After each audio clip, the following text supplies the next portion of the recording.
Every kid has a dream. Some want to be a fireman, others an astronaut.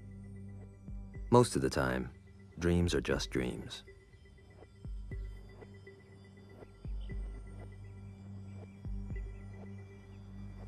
This dream starts in Palo Alto, California, a suburb of San Francisco, where a young man learns about faith, perseverance, and opportunity.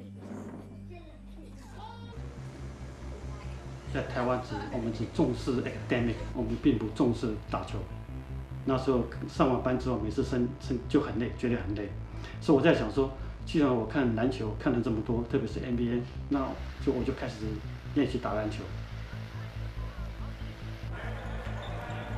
我如果有小孩子的时候，在他们年轻的时候，小时候一定要开始带他们一起打篮球。 We would just come home from school and we would just all do our homework as fast as possible, and then when someone couldn't finish their assignment, then we would go and help them. So if I couldn't finish, Josh would come over and help me. If Joe couldn't finish, we would go over and help Joe. Jeremy had a tradition of shooting around the night before his high school games. But on the eve of the state semifinal game, the high school gym was closed, and Jeremy played in a pickup game at his local YMCA. That night, Jeremy fractured his ankle, and his faith would be tested.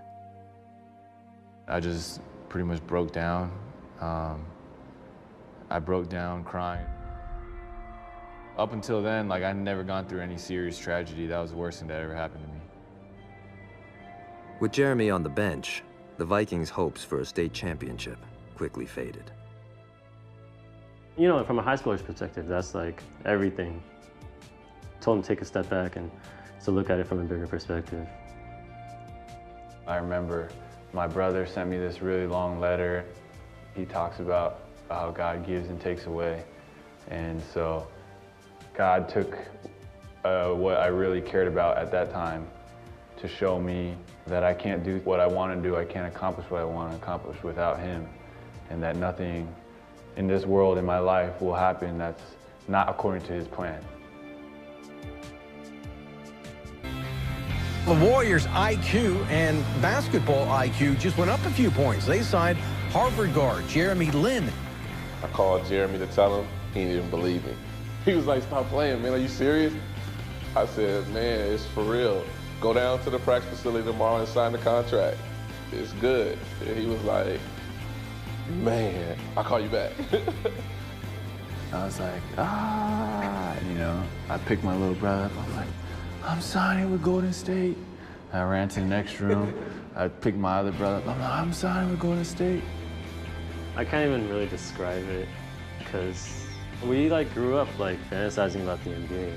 And the fact that we grew up rooting for the Warriors made it just even that much crazier.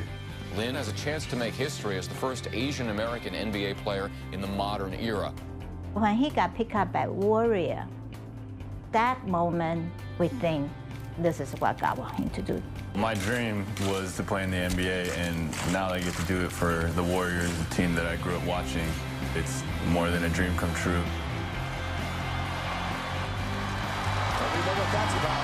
Jeremy Lin, Palo Alto High School's own Warrior rookie out of Harvard. It got pretty loud, and people were standing up and clapping, and I just remember looking around. Grew up a Warrior fan, signed by his hometown team. It's a great story. It really is. It was so emotional for me to finally get there, for me to finally be there, and I couldn't even envision myself there even a year ago. The Warriors' management sent Jeremy down to the D-League, the NBA's version of a minor league farm system. He was faced with a harsh reality. The D-League is one of the toughest things when it comes to a basketball career. The D-League, it's a showcase. People don't care how many wins you have. All they care about is your stats. It's all about you, and you have teammates, but they're not really on your team. They'll take your job if they can. You cut off, and then you're the point guard? Yeah. You pass it to me. Okay. And then just wait out there. What I told him when he went to the D-League was simple: go kill it. Go and crush the D-League, and let's get called up. because it's a battle. You know, it's a battle right here. I was like, man, like if I play bad, this may be it. Jeremy Lin drives against Squeaky, tries to get to the rack, throws it away. I couldn't really sleep because I was so stressed. I called my brother. I was like, I'm tripping right now. Like, I don't know what's going on. Jeremy desperately wanted to prove that he belonged. But in his rookie year, he was sent to the D-League 3 times. You know, I've always had that desire, and I've always had that within me where I want to prove that I could play in the NBA. But, you know, I'm here right now for a reason, and, you know, God works in very different ways. It's hard for me because I really love basketball. Like, I love my dream. My dream is playing in the NBA, and I wanted it so bad that I couldn't imagine finally getting it and then losing it right away.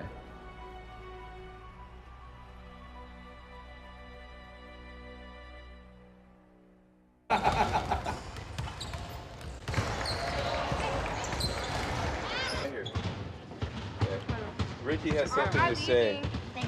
No problem. Thanks for coming. I remember in the D-League, I kept a little diary. I know that's a little girly to some of you guys, but I like to write down some of my thoughts every once in a while so I can look back and remember. And I remember on December 29th, I wrote about how I actually wish I had never signed with the Warriors. I wish, you know, I wish I could quit basketball because I wasn't having fun. And what got me through those times, obviously I don't feel that way now, but what got me through that time was the #1 reason why all the leaders are here today. And that's because we want to let you guys know that God loves me and that he has a perfect plan for me. And that his plan will take me through a lot of ups and downs, but if I stay faithful to him, in the end, I know that he's going to work everything for my good. Now when I play basketball, I don't play for anybody else anymore. I only play for God. And that's the type of purpose that he gave me. And once he gave me that purpose, then that's when I had my peace. And once I got my peace, that's when I got my joy. They called me up midway through in the middle of a drill. They're like, hey, you gotta go upstairs. I went in there and the general manager and assistant general manager were like, we gotta let you go. We're trying to get DeAndre Jordan. They're like, oh, we wish you the best of luck. I was like, thanks.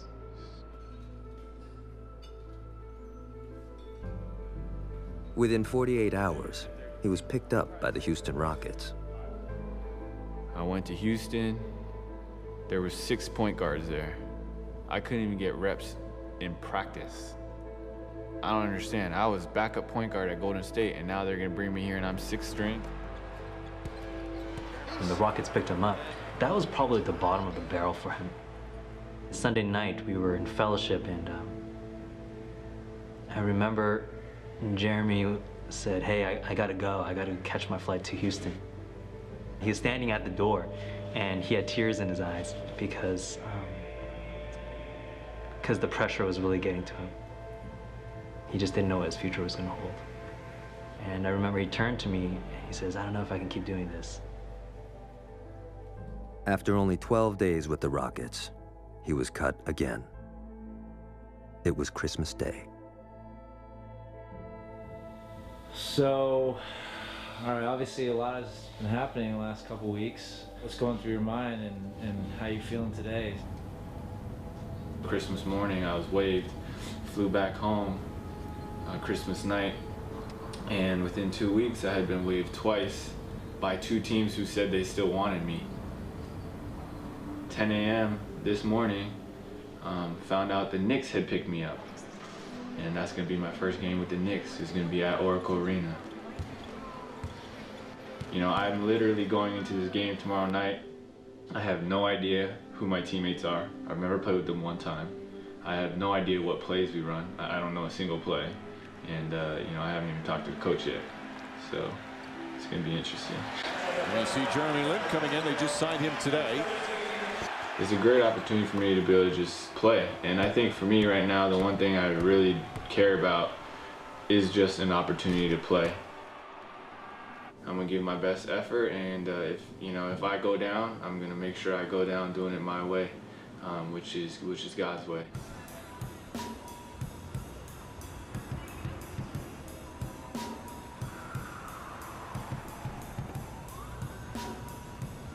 5 games go by, and I'm not playing at all. Nothing was really making sense to me. If you bring me in and you don't let me play in practice, let alone the games, then why am I here? Well, I felt like, you know, I could help you, and I was watching us lose. The Knicks have lost 4 straight games. And the losing streak continues. Knicks have now lost 6 in a row. There's a chemistry problem there on the floor. They need a point guard to distribute the ball.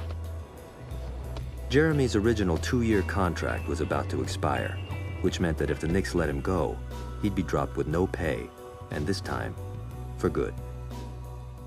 During practice, Jeremy would stand right beside me on the side of a court and not really get in even in practice. He was just there in case one of these guys got hurt. I pretty much saw the writing on the wall. I was like, I'm pretty much done. And like, I was resigned to the fact that I was gonna get let go. Standing on the side of the court, he comes up to him and he goes, hey coach, I've got a question. I go, what is it, Jeremy? I'm taking a taxi everywhere. Should I ship my car out here? And he was like, you know, probably not. I was like, oh, hell, I'm gonna get waived. I prayed that day, and my prayer is, God, if this is your will for him to play NBA, you need to show us. And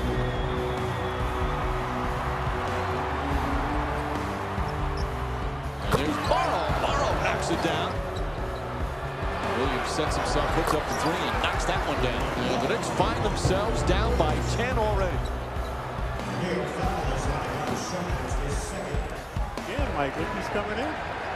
Jeremy Lin, and you hear a pretty big ovation.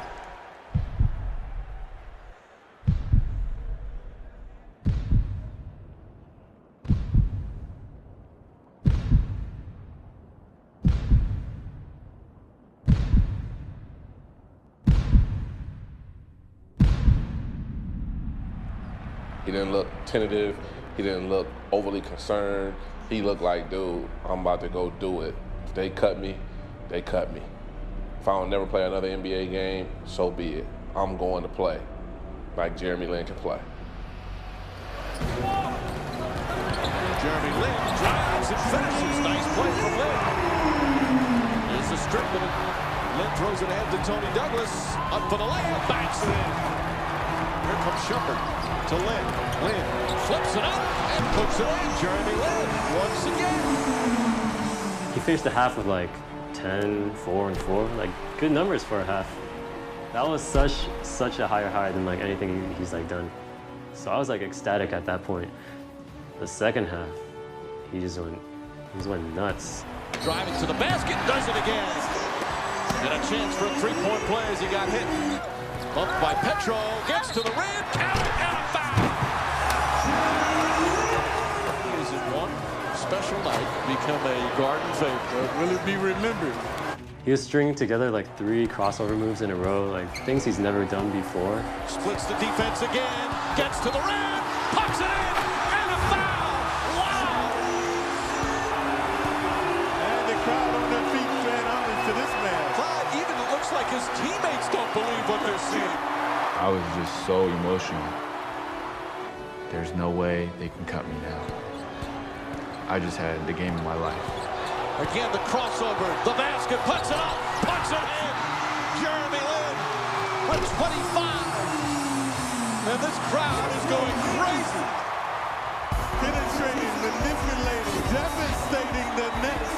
He's the hero from Harvard as the Knicks get a much-needed victory on the game of his life. And he is sworn by his ecstatic teammates and a jubilant crowd here at Madison Square Garden. I'm just thankful to God for this opportunity to be able to come out here and play with this team and this organization.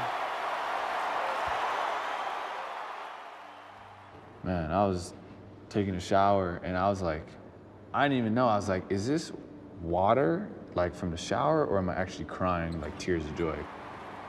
So I was just like so high on emotion. I was so happy. I was sitting in the shower, replaying all the times in the D-League, all these flashbacks of these tough times I had to go through. And I remember I got out, I saw my family, and They were all smiling. I called my agent, and he was yelling at me on the phone, you know, like, I'm so proud of you. I knew you could do it. That was kind of like the much-needed breakthrough that I was hoping for. Before Jeremy Lin's first big game against New Jersey, he really wasn't in the Knicks' plans at that point, and I'm told they had begun to look seriously at replacements. Clyde, Saturday night, Madison Square Garden sounded as loud as we've heard it all season. He was magnificent. You just hope from a Knicks standpoint that he can run the offense as well as he ran it on Saturday. I just really wasn't nervous for my first start. And, you know, usually I would be, but I don't know why. I just felt really comfortable, and it was just a supernatural peace. And it's one of those things that, you know, I can't really explain. For Jeremy's first NBA start, Amari Stoudemire was out for personal reasons, and Carmelo Anthony suffered an injury in the first half. Carmelo Anthony comes up hobbling. He's in a lot of discomfort. He can't move right now. The Knicks desperately needed a leader, and Jeremy would answer the call. Lin gets around Jefferson, looking, and backs it in. He had a couple of those the other night. We were running pick and roll after pick and roll after pick and roll. It's inside to Jeffries. I didn't know how he would follow up that New Jersey game because it was such a high, but he just kept making ridiculous layups. He was hitting jumpers. They didn't know my tendencies. They didn't know my weak spots, my strong spots, my sweet spots.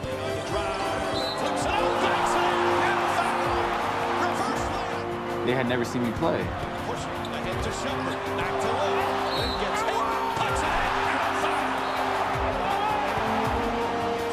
Laser flips it up. Chandler keeps it alive. Lin has to put it up. A three-pointer as the shot clock expired. I'm riding him like friggin' secretariat. Jeremy Lin with his second consecutive career night. He is the new starting point guard of the Knicks.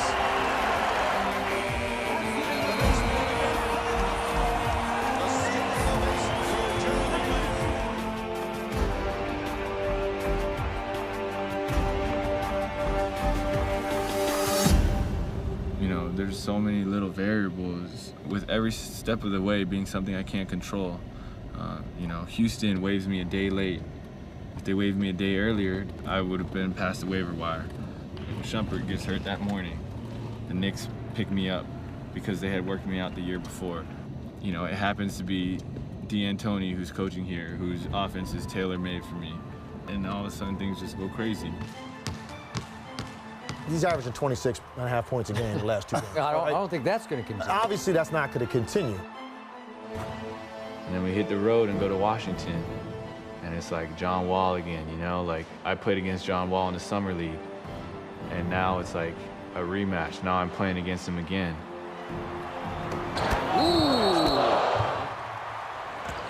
Lin on the drive, gets inside. The nice left-handed great play from Jeremy Lin. Breaks it down the floor and throws it down with the left hand. I was like, dang, he kind of dunked on my head. I was like, I'm gonna try to get him back. A couple possessions later, they messed up their coverage. I had a free lane, and I just tried to take the rim down.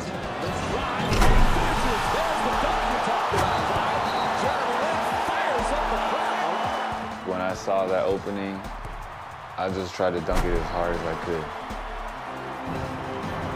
I don't know, it's just, there's been so much pain and so many trying times, and now they get to play. I'm just letting it all out, man. I'm just letting it all out on the floor. After the game, I just look back and I'm like, man, that was so fun. You said it's a great story. What's the greatest part of it for you? That we won 5 in a row. That's for me. Just everything. Just here's just what's right with sports. He's an underdog that came up. He does it right the right way. Can he play in the NBA? Yeah, of course. He's got all the tools and he's playing really well. That's not a fluke how he's playing. They had this one dude courtside who was just yelling at me the whole game. He's like, you're a one-week wonder. You know, you're not gonna win this game, you suck. We were playing bad, we were tired, and I was like, man, this is gonna be a tough one to pull out. We were down 5 with a minute left, You know, got this huge steal, layup, down 3. They're coming down. We get a stop. The and one at Amir Johnson, who I believe had 5 blocks to that point, ties the game. Lynn fakes the 3, drives, goes in for the layup. It's good, and a foul. Lynn can tie it with a free throw. They come down, miss shot, and now we got the ball with like 20 seconds left. Lynn to Shumpert. Shumpert, pull-up jump shot. Back to Walko, Chandler the rebound. And the Knicks will hold it for the final shot as the 24-second clock is shut off. Mike D'Antoni won't call timeout and let the Raptors set up their D. The crowd on its feet here at the Air Canada Center. Lynn puts it up. Bang! Jeremy Lin from downtown, and the Knicks take the lead. Amazing here at the Air Canada Center. 10 seconds, everyone standing, 20,000 in Toronto. Get out of his way! Let him just take counter on himself. 3 seconds, Lynn sizes him up, straight away 3, buries it. 0.5 remaining. Linsanity continues. I'm just glad it went like this so we can calm the Linsanity down a little bit. We couldn't get a stop.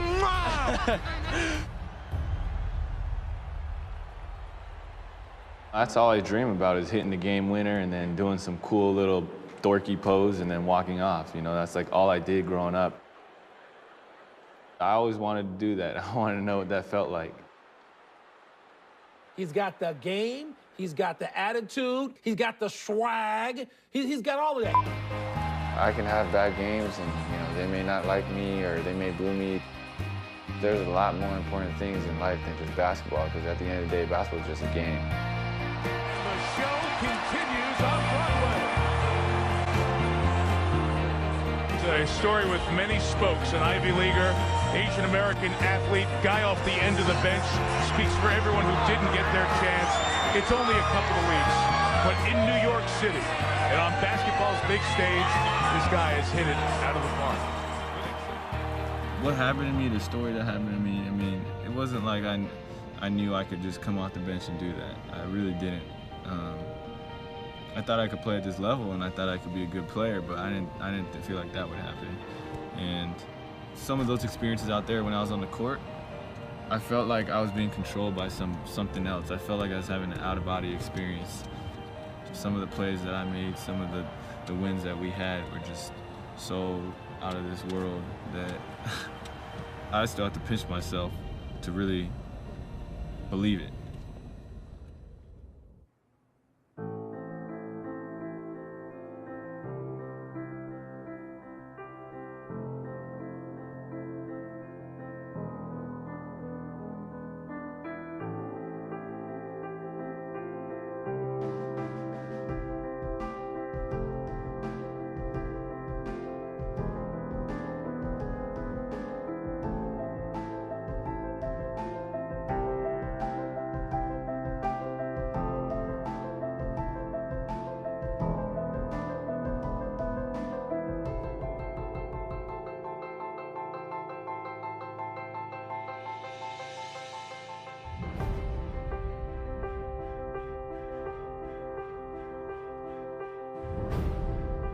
As Jeremy ends one chapter and begins another, the road ahead will continue to test his perseverance.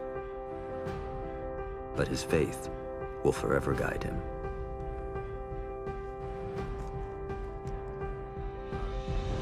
The thing I had to learn last year is a perfect plan doesn't mean that it ends up the way you want it to end up. In the past, if you asked me what a perfect plan, I'd be like, I get what I want, I get my dream, I play well. Now I have a different perspective on what a perfect plan is.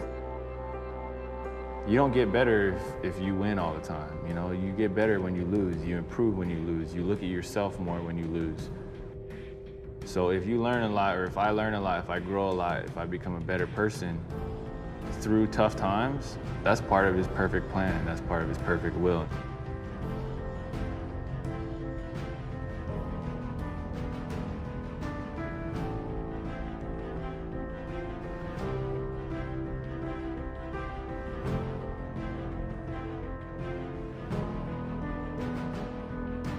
I was going through all my insecurities and uncertainty and lack of confidence, I was losing focus on God. I was focusing on all these other things, like my job and what other people thought of me and what the reporters were writing. You know, over time, I was able to check myself and kind of get my focus back. And I think God did something supernatural in me, something that I couldn't do on my own, something that I may never be able to recreate. So I think in that instance, you know, it's just learning to fight to constantly live and play for God. And when I do that, I'll be able to walk on water